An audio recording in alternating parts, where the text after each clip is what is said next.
Alhamdulillahirrahmanirrahim. Pada kali ini kita sudah sampai Candi Prambanan ya. Prambanan audiovisual, film tentang Taman Candi Prambanan ke arah kanan. Untuk kali ini kita ditemani sama guide-nya yang paling depan ya. Kita sudah masuk di area dan suasananya cukup sejuk sekali. Dan ini waktu jam 9.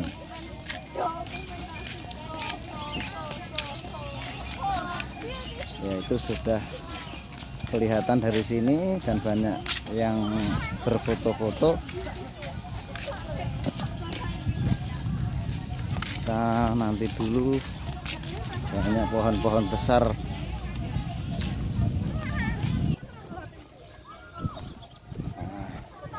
Mas, pilih ya.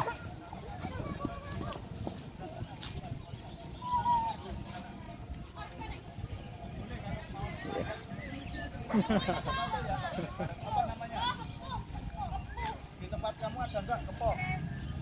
Tidak ada, ini jarang sekali tumbuh. Tapi kalau ini Anda pohon. mau ambil bijinya ya, nanti ditanam di tempat kamu. Ini pohon langka, termasuk langka ini. Oh. Namanya pohon kepoh. Pohon Tetapi kepoh. jangan sekali-kali digigit, dimakan, jangan, nanti mabuk. Yahnya bijinya bisa memabukkan. Dia mendem. Halo? Ini gini. Ayo dibawa ya. Boleh dibawa ini. Ini boleh dibawa. Kata guide-nya boleh dibawa. Ya, oke. Oke, Pak.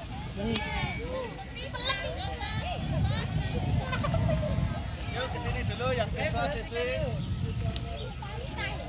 Yang ambil bijinya jangan dimakan ya, jangan digigit, memabukkan itu. Mendem, oh mendem. Ya, lagi mendem.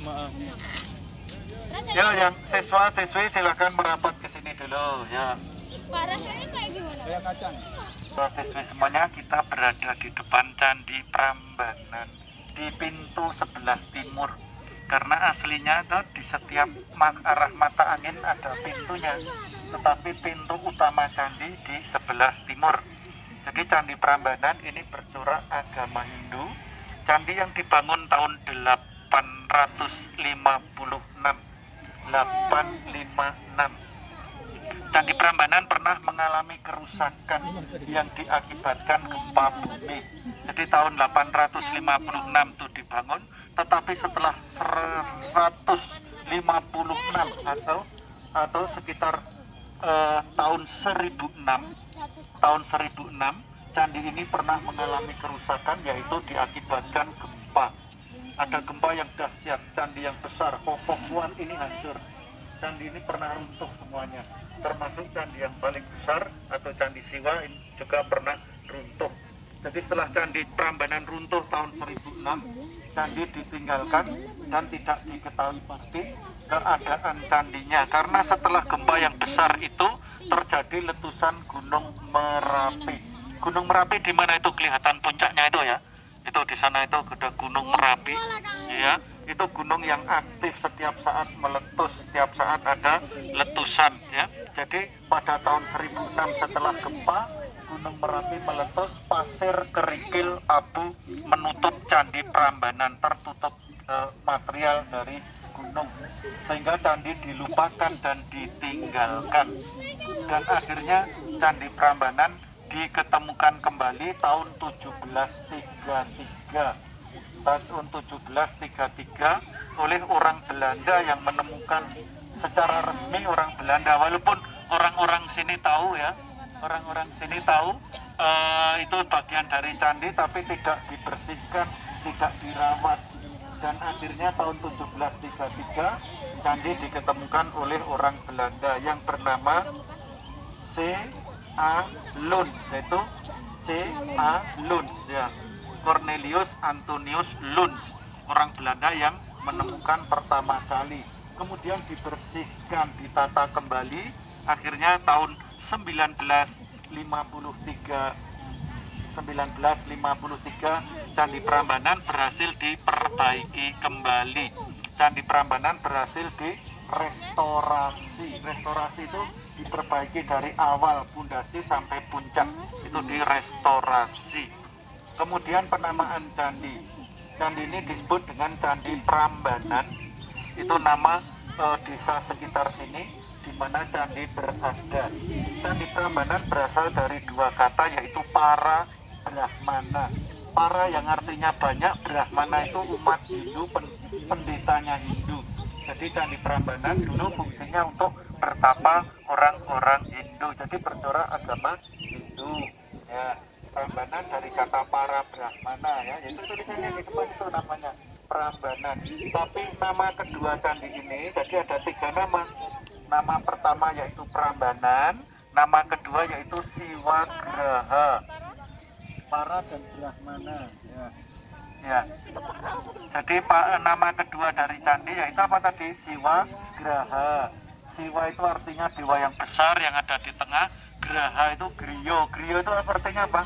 Rumah. Jadi Prambanan rumahnya dewa Siwa. Tetapi nama ketiga candi ini yang paling terkenal yaitu Candi Roro Jonggrang. Jadi ada 3 nama, Prambanan, Siwa atau Roro Jonggrang, tertulis di depan masuk sana itu pintu masuk Candi Roro Jonggrang.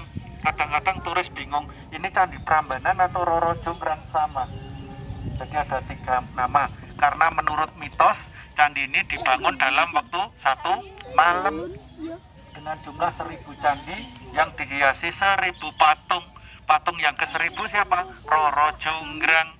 Karena dia menolak nikah dengan Bandung Bondowoso, dia minta syarat apa? Dibangunkan, didirikan 1000 candi yang dihiasi 1000 patung.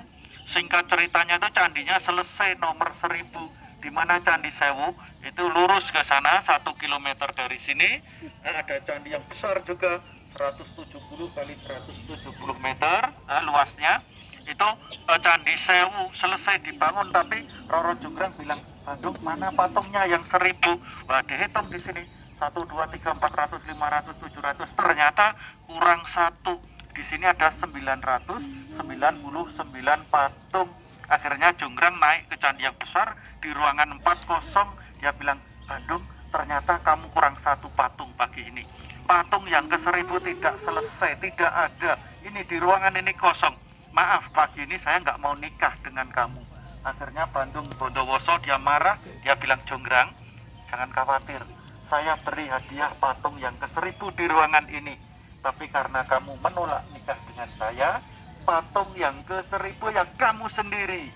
Akhirnya Roro Jonggrang berubah menjadi patung yang ke-1000.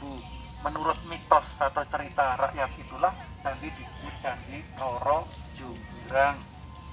Kemudian bagian dari candi, kita ini sudah di pelataran candi, tapi di pelataran pertama, di mana di belakang pohon ini dulu ada tembok seluas 390 meter kali 390 meter.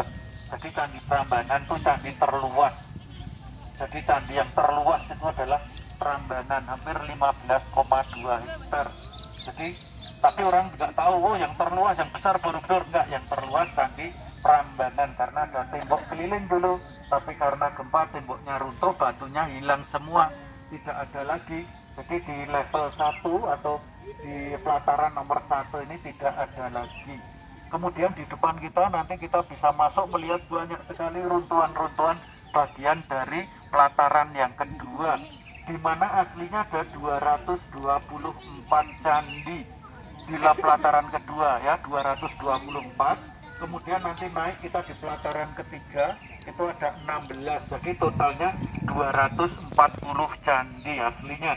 Nah, kita bisa menghitung candi itu berdasarkan fondasi yang ada. Kalau fondasi kan nggak bergerak kemana-mana, ya, jadi bisa dihitung, bukan runtuhan-runtuhannya itu, tapi dilihat fondasinya. Jadi ada 240 totalnya. Kemudian, ya, yang ini bagian dari yang di luar sini, batu-batu sini fondasinya. Yang runtuhan-runtuhan candi nanti di bagian pelataran yang kedua. Kemudian candi ini sebetulnya sangat luas, ya, sangat luas. Tidak hanya kompleks ini, di belakang ada candi namanya Candi Lumbung, Candi Bubrah, dan Candi Sewu. Biasanya orang-orang yang punya waktu nanti bisa naik kereta mini atau nyewa sepeda listrik keliling sampai Candi Sewu. Nah, jaraknya sekitar 1 km dari ini. Kemudian menggunakan batu apa jenisnya batu ini? Menggunakan batu lava atau batu vulkanik. Ya, jenisnya adalah jenis basal vulkanik. Jadi bukan batu kapur, bukan batu putih, tapi batu lava. Ya, sehingga sangat kokoh walaupun sudah berumur 1150 tahun masih kokoh. Tapi ini semua sudah pernah diperbaiki. Sekarang memperbaikinya, menyambungnya pakai semen dan besi. Kalau dulu sistemnya menyambungkannya hanya seperti Lego itu, disambung-sambung itu. Tapi itu tidak terlalu kuat sehingga ketika kena gempa runtuh. Tapi gempa tahun 1006 dan terulang lagi di Jogja. Sudah lahir belum tahun 2006 kamu? Belum ya. Tahun 2006 di sini ada gempa lagi yang sangat kuat. Candi 6 candi di atas itu puncak-puncaknya jatuh, kecuali candi utama. Tapi untung waktu itu gempa tahun 2006 candi masih ditutup sehingga belum ada pengunjung. Hampir saja pengunjung masuk karena bukanya jam 6 pagi, sudah dibuka mau masuk orang antri. Gempanya itu 5 menit sebelum jam 6, yaitu jam 5.55. Padahal pintu dibuka jam 6, jadi 5 menit sebelum dibuka terjadi gempa yang terkenal dengan gempa Bantul atau gempa Jogja, merusakkan candi ini. Jadi sudah 2 kali kerusakan karena gempa, yaitu 1006 dan 2006. Ya, silakan yang bertanya dulu, silakan yang bertanya. Ada pertanyaan? Silakan. Tidak ada, yuk kita jalan foto dulu ya, foto bersama di tulisan Prambanan itu. Ya, setelah itu saya antar naik ke level 2 dan sampai pelataran 3. Ya, silakan ke arah sini.